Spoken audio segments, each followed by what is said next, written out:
Hey, welcome students. We're here and we're honored to have Mary Ellen Bates with us. And I'm going to have Mary Ellen introduce herself to you. I've met her at conferences, although I'm not sure she remembers me.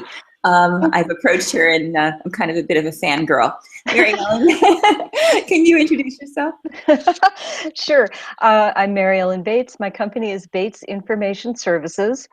I got my MLS from University of California, Berkeley, way back in the 1980s.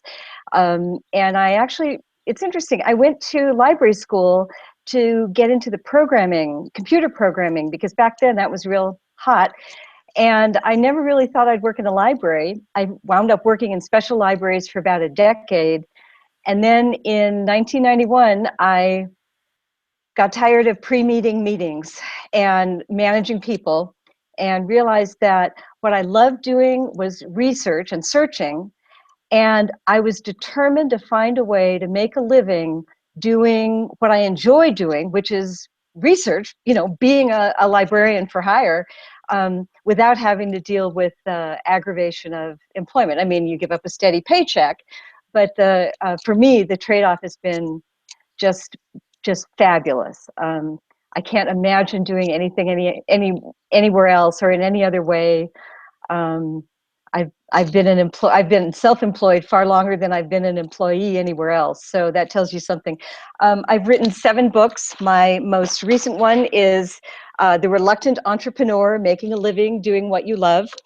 The one that I'm sort of known for is Building and Running a Successful Research Business: A Guide to the Independent Information Professional. Way too long of a title. Let's see, primarily, how do I make a living? I provide strategic decision makers with insights. That's what I tell people, which boils down to doing research and doing something with it. That I think is the main thing about search, is that's the start, but you can't just dump that to a client. So well, the part of a job that I love the most is the searching part. The part they pay me for is all the stuff that I do afterward. I write it up, I make some sense out of it, I analyze it, I give some insights, that sort of thing. So that's most of what I do. I also do coaching and training for other solopreneurs. I have a series of online courses. Like you see, I've written the books, and I do one-on-one coaching. I also do a fair amount of speaking, which is how we met, in a number of InfoPro venues. So I have income from several different places, but they all kind of mix together. So that's the fun part. So can I ask you, you said you worked in special libraries. What type of libraries did you work in? I worked for a telecom company. I worked for the federal court system. That was in the research arm of the federal court system. It was a fun job. I worked for a business research company, and I worked for a historical archiving company. So kind of all over the place. The gamut. Mm-hmm, mm-hmm. Exciting. So, so you're a different kind of model from all of the other professionals we've seen so far in our interviews. Can you tell us a few of your secrets? So, we're building information professionals here. Mm-hmm. What dispositions and skills do you think are the most critical for my students to come out of our program with? What a great question. I really think that the most important skill for a searcher is dissatisfaction, never being happy with what you're finding, understanding that the things that worked 6 months ago are probably outdated now. So whatever techniques or sources you've used in the past, assume they're not the only places. Google is one place to do your searching, but there's a whole lot that Google doesn't catch very well, and you're missing a lot of the really juicy stuff if we as info pros don't know how to find that other stuff. I mean, all of our clients have already Googled it, whatever it is they're asking us. I assume they may not have done a great job in their search, but everybody thinks they're a great searcher. So they assume that they've done the Google part and that I do whatever else there is. I may use Google in my searching, but the main thing is that thinking of what is it that my client is trying to accomplish? What is it that they need to do? What can I do to help them accomplish whatever that is? So it's more than just, here's a question, find me the answer. It generally, a good search and good search results come from having some kind of an interaction and a relationship with each of your clients, so that you really understand not just what they think they're asking you for, but what you can really do. I mean, that's not true. I very seldom have a client ask me to search social media, and unless that's all they want me to do. But I often use social media in my research, not because they asked me, but because I know I'll find things there that I wouldn't have found through other sources. So it's that kind of a always being dissatisfied with what you first get, what you get on Google, and moving on from there to figure out what else there is that really adds value. Trying to imagine what it looks like.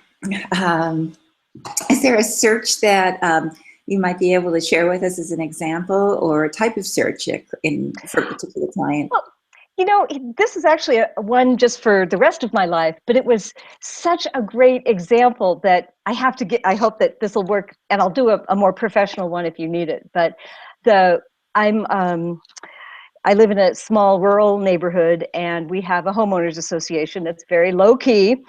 In fact, we're so low key that we never had any enforcement of our agreements.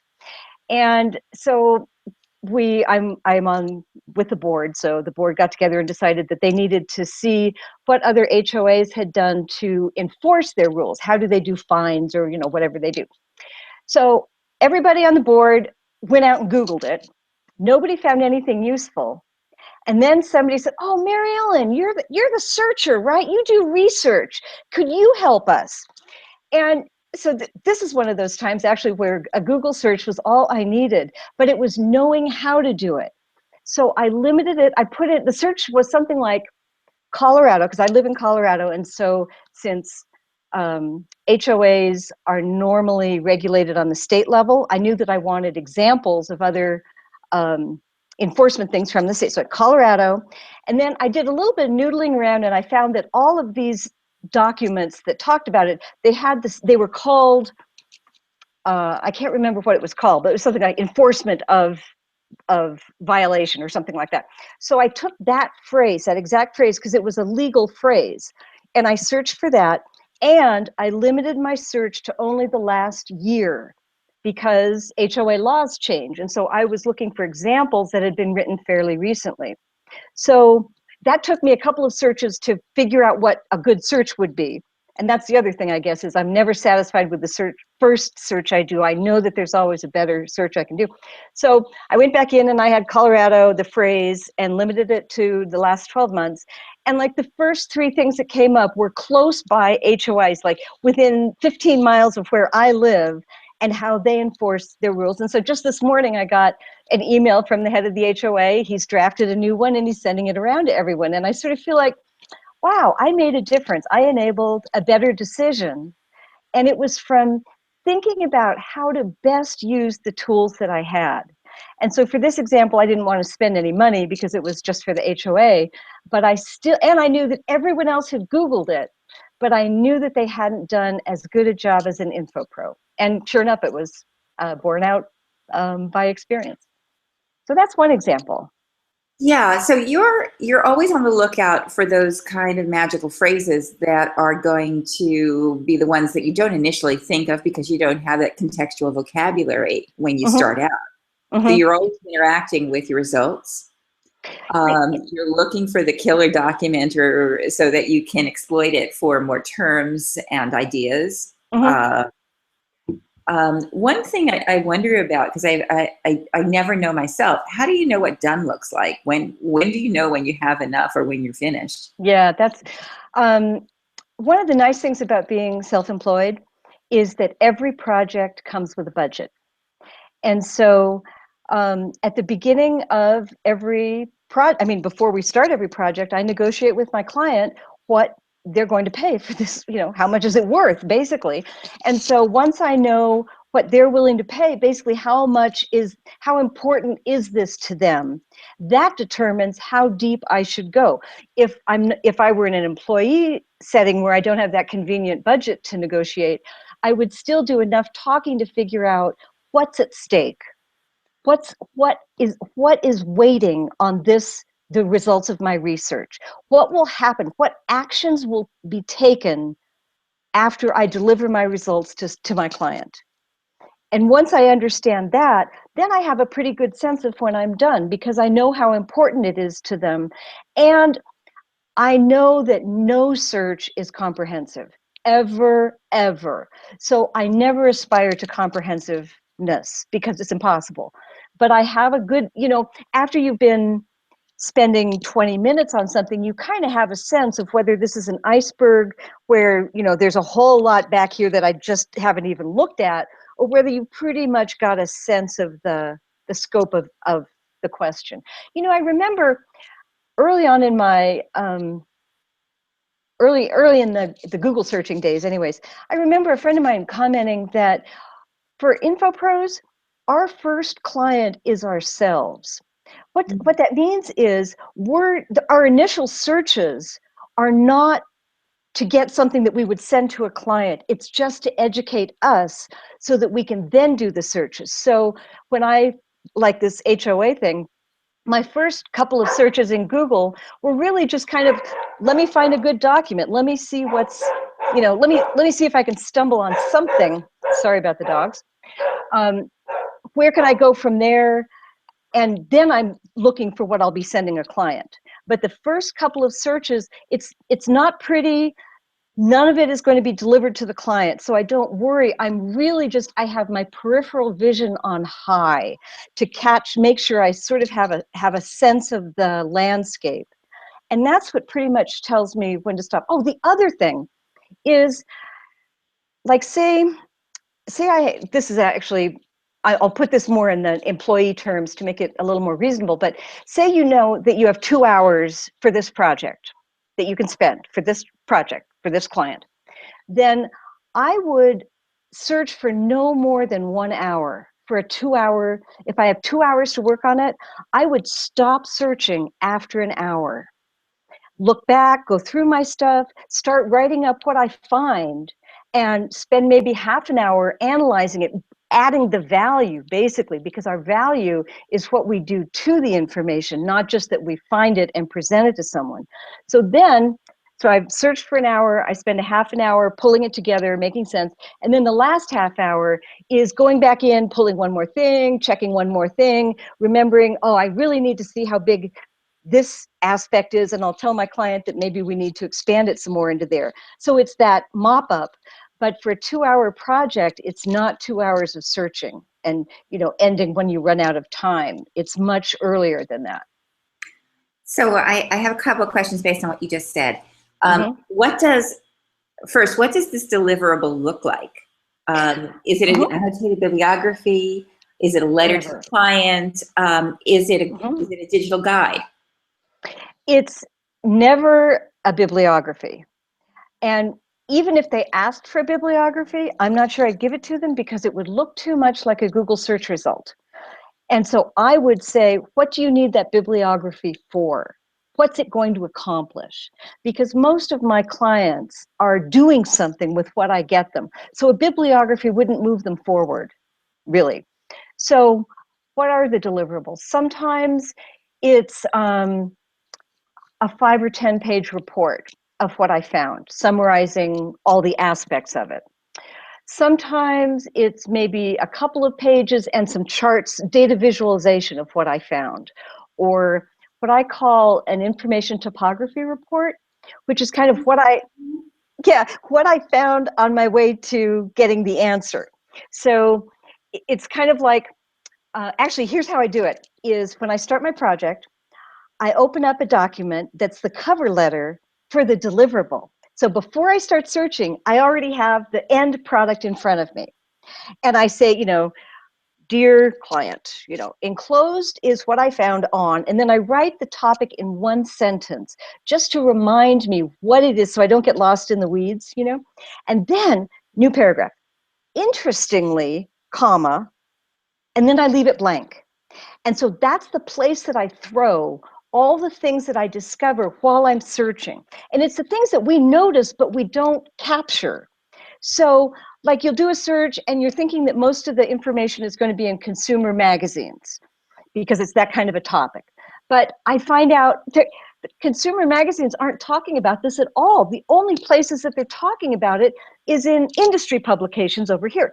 So if you were doing your search, you might have just gone, oh, okay, get the industry publications and send those to the client. But you've missed out on an opportunity to tell them something important, which is that this area is being paid attention to by this group, not by this group. That's information, and that's probably useful, and it's something Google never offers them. So it's a way for me to highlight what I bring to the table, which is an understanding of the bigger info environment. That make sense? Yeah, absolutely. We don't usually reflect on what we didn't find or the leads that might take us in another direction. And you're not really ever sure in what, let's call it a reference interview, if we've really captured, or it could be the client doesn't know what they don't know yet. Oh, I would say that's almost always the case. They don't know what they don't know. And the art of the reference interview is finding out where their blank spots are, where they don't even know that they, the reference interview is critical to the success of any project, I think. Getting back to your question about the deliverable, so I often include some description of the interesting things I found that I wasn't expecting or that we weren't expecting. If I find an area that looks like it needs some more, it should be, I should spend some more time there, but it's not in the budget, then I put that in the note. I never work more than they're paying me for, because that downgrades my value. That basically lowers my hourly rate to something far too low.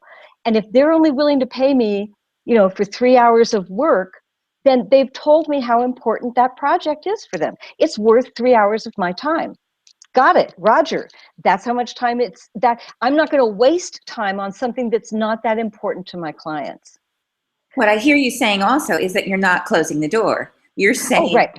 But here are some other leads that you or I might explore. It's never that you might explore, but more that if you'd like me to continue this in this other area, let me know and we'll talk about that. So it's often all those other things that we find that we want to go, oh, shiny, off to this path. To me, that's the hardest part about research, is staying focused, but still watching the things off to the side in case there's anything important, and capturing those in that document that I send to my clients to let them know where else, what other areas neither of us thought would be useful. It's an education for me too, when I'm doing this research, to say, oh, wow, I never even thought, this group really cares. I should follow that more. So that I think is really hard for many of us. I think a lot of us go into the field because we're fascinated and we have this curiosity and we want to keep going and going. And so the discipline that you must have to exercise and say, okay, that's enough. That's my 3 hours worth, would be really hard for many of us to exercise. Well, yes, and it's sort of like, I could fix really gourmet meals every night. And I could go all out, 4-course meals, beautiful, super healthy, really amazing. And my partner would be grateful, but would not appreciate the extra work that it would involve. I'm diminishing myself by throwing myself at something that's not worth that much time to either of us, frankly. Neither of us are foodies, so it's more like, get something that's healthy and tastes good and move on. So in the same way, we diminish our value when we waste it searching too long. Because then we're saying to our clients, we don't even know what our value is. When you think about it, the most valuable thing that you manage over the course of the day, the most important resource, is your time. Any employee costs their employer, any professional, like $50 to $75 an hour. When you look at your salary fully loaded, plus the real estate for, your office or for you for the classroom and all the other kind of stuff, that's generally what you're costing your organization. So in a sense, why are you wasting your employer's money by spending time searching when your brain and skills could be better used adding insight to this information? It's like, you may not want to do the harder part of the analysis, but that's why they are hiring an info pro. If all they wanted was someone who loved finding information, they could pay an intern, frankly. Right. It's like, what do we do as info pros, as professionals that set us aside from anyone who loves looking for information? There's lots of people who love looking for information. Just like I was talking to a photographer, a professional photographer the other day, and her biggest competition is hobbyists, people who love to take photography and they just want enough money to kind of cover their expenses. $100 is great for a half a day of photography. And she has to focus on, she loves the photography part too, more than anything else. She doesn't love the editing or all that other stuff.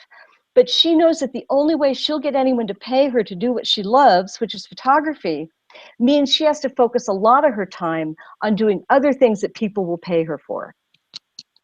Gotcha. We're just like that. The days of pure research for the joy of research and finding librarians who will do that are few and far between. So there aren't too many opportunities for that.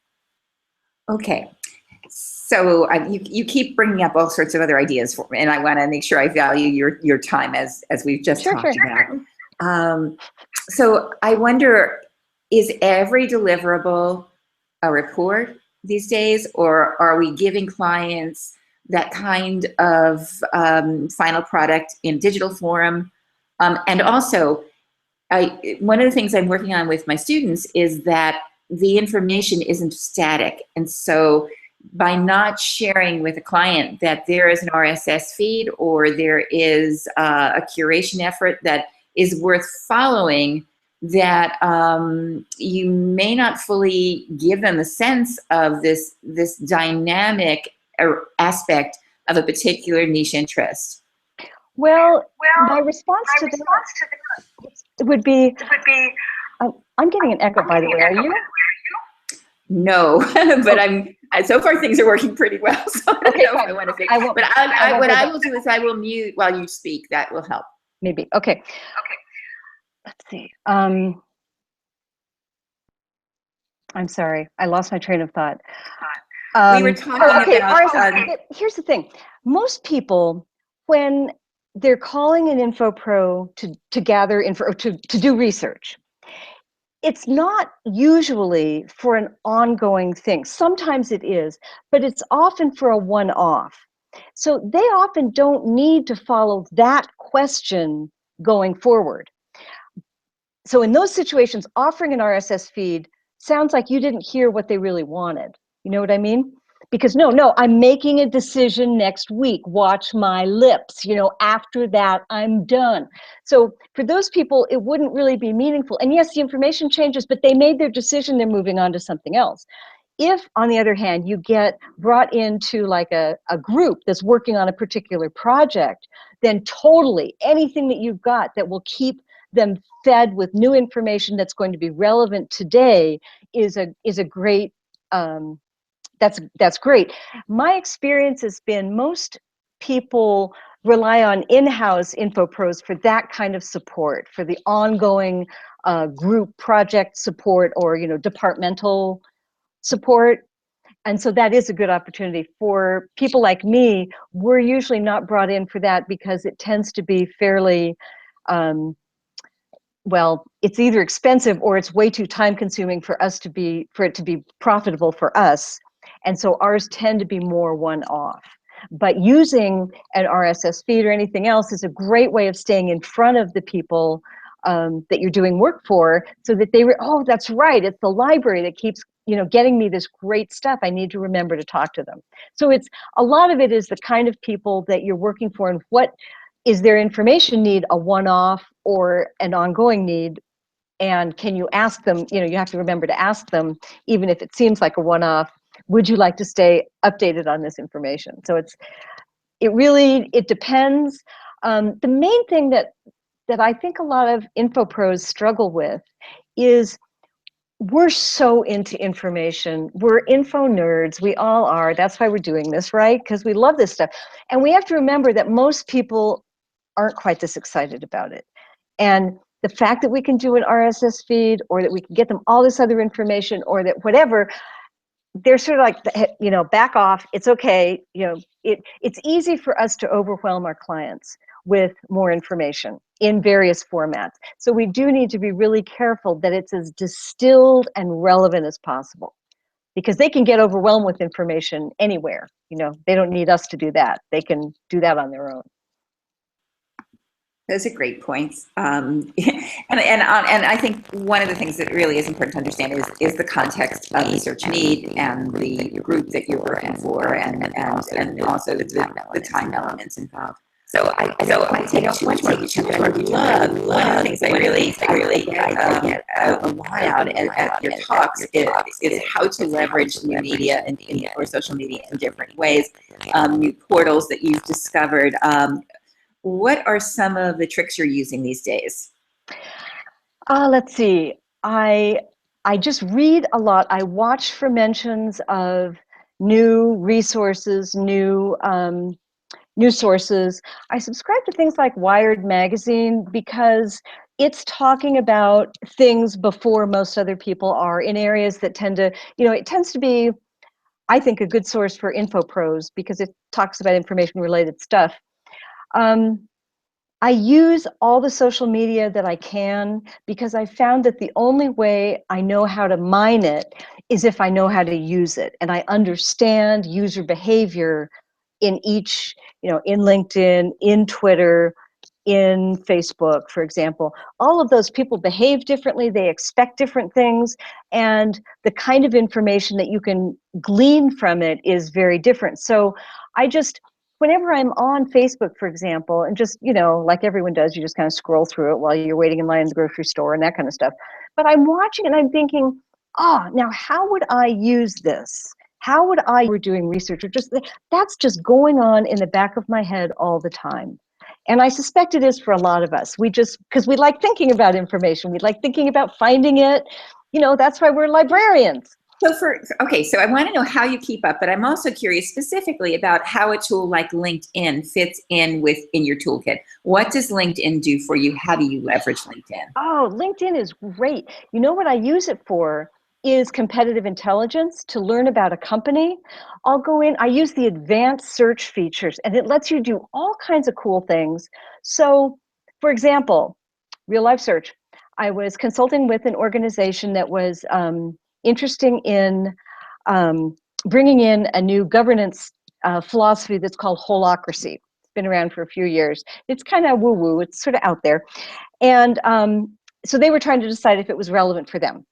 And I had remembered reading in the Wall Street Journal that Zappos, the shoe company, had used holacracy.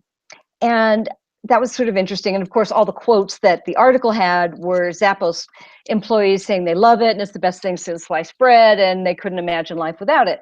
And that's great, but it was sort of, I knew that there was another side to the story. So I went into LinkedIn and I did a search for people who used to work for Zappos but don't now, and who had the word holacracy anywhere in their profile. So they were somehow engaged in it or mentioned it or somehow cared about it enough to put it in there. So I did just a search of people who used to work there because I didn't want to talk to people who were there now because I didn't think I could get a fully straight answer. But I got like 45 or 50 people. And I went down, I didn't call all of them, but I contacted enough of them. And I got a different perspective on how holacracy works and when it doesn't, and was able to give that to my clients. And that to me that's an info pro job. I'm using resources to find an answer, which is sometimes in people's heads. And so often search doesn't lead me to the answer. It leads me to the person who knows the answer. So I used my search skills, advanced search skills in LinkedIn to find the people who could give me the answers that would never have been written down. So that the course before, well, a few years back was largely about databases and peer-reviewed content. Oh, And what I hear you saying is that there's a much broader toolkit out there. If you were to talk about the scope of your toolkit, let's imagine you've got people as one of your resources in your toolkit. You've got some social media. You do have your databases. You have your open access portals and open data. What can you give me a sense of what it looks like?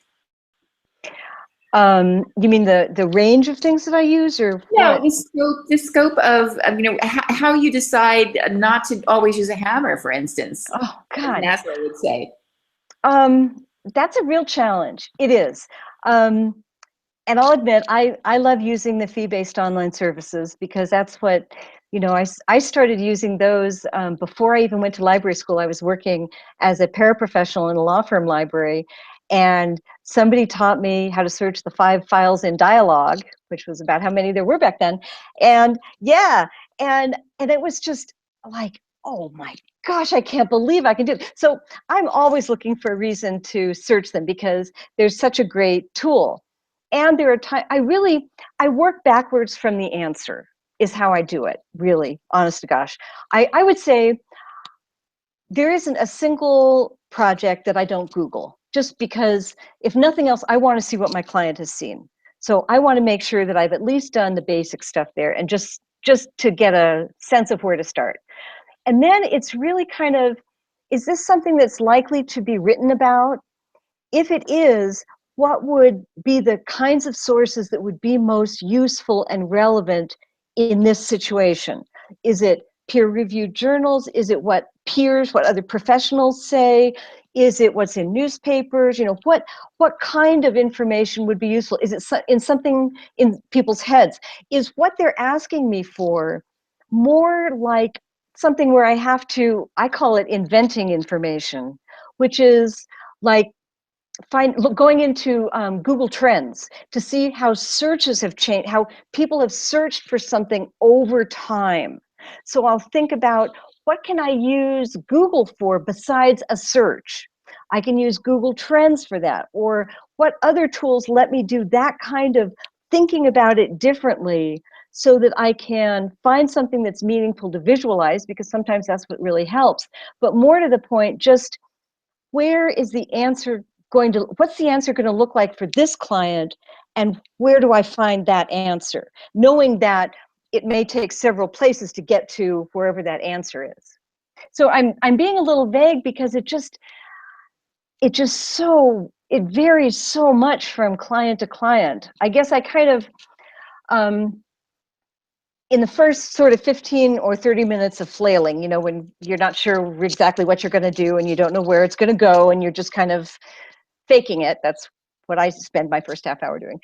I'm kind of thinking, all right, is this a fee-based online service kind of question? Is this a social media question? Is this something where I need to bring in someone who's just a phone interviewer, who really does good phone research? I do the initial research to find people to interview, and I have that other person do the interviews, because sometimes that's the best answer. So kind of thinking of what general format is it going to look like? Or am I creating the whole thing? Am I just writing a report, from start to finish, and it's based on my research, but I'm not including any of that stuff? In that case, it's going to look very different too. So it's really thinking about what the most useful answer would look like, and going back from there. All right, so how about final words? What do you hope these new professionals will take with them as they move and join us in practice? Oh, what kinds of skills? Again, let's just, like, what's the most important thing? I would say a good understanding of their value, of why would someone hire them. And it's not because they have an MLS or because they're an info pro. It's because of the skills and insights that they can bring to their job. So I think it's important for them to understand, what is it that they're bringing to this job that no non-info pro could ever do? What is it that they bring that's really different, that sets them apart, that offers something that other people can't offer? And that gets you to valuing your time and, you know, being reasonable. The other thing I think is, I sometimes call it having a permeable comfort zone, meaning be willing to always be stretching yourself so you feel just a little bit scared. I still do, and I've been doing this for a long time, and I still scare myself regularly, trying something that I have no idea if this is going to work, or going into a whole new area I haven't done before, because I know that if I keep doing what's comfortable, I'm outdated. So that sense, you know, that same feeling that they have now of trying all these new things, not knowing if it's going to work or not, but trying it anyway because it's an assignment, bring that same sense of adventure to the job, of trying those things, scaring yourself silly once in a while, because that's what sets us apart as info pros. That's what our curiosity and our understanding of the value that we offer is what we really, that's our biggest value, I think. Well, Mary Ellen Bates, thank you so much for joining us. Thank you. I'm going to stop the broadcast. And Okay. I know that my students will have learned a lot from watching this interview. Thank you. Thank you. I really enjoyed it. This is really fun.